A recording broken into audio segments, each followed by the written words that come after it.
The latest weather reports are qualifying this storm as a blizzard, and unfortunately our city is directly in the path. The meteorologists at the National Weather Service are telling us that we may see up to 16 inches of snow, as well as gale-force winds that could reach up to 55 miles an hour. It's hard to stand up in a 55-mile-an-hour wind, and particularly when the ground under your feet is slippery, so this really is dangerous. Obviously, the weather is affecting travel plans across the country. Thousands of flights have been canceled, and Amtrak has shut down passenger service between Boston and New York.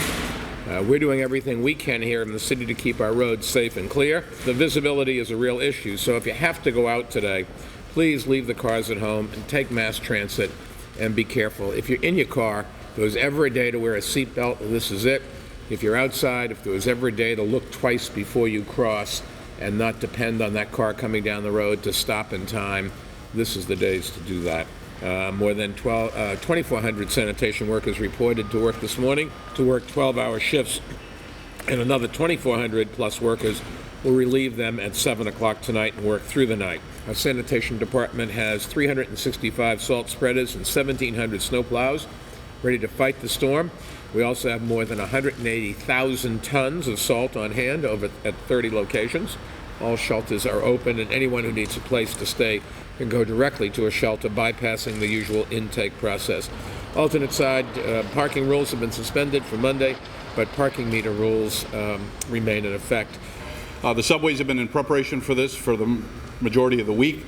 We began laying up trains underground last night, and we will do that to protect them for the morning rush hour.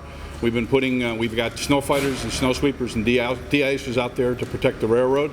And we've been putting snow change on buses and articulated buses so we can continue to operate those services as well. Both commuter railroads will be on a reduced schedule tomorrow. Metro North will be on a Sunday schedule, and Long Island Railroad will be on a holiday schedule.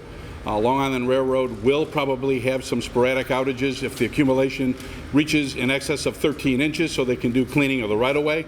And Bridges and Tunnels is out with a lot of the same type of snow fighting equipment as Department of Sanitation to make sure that the toll plazas are clean and ready. So stay tuned to mta.info for latest information, but we anticipate that we're ready for this storm and we're ready to be able to handle people who must travel during this time period.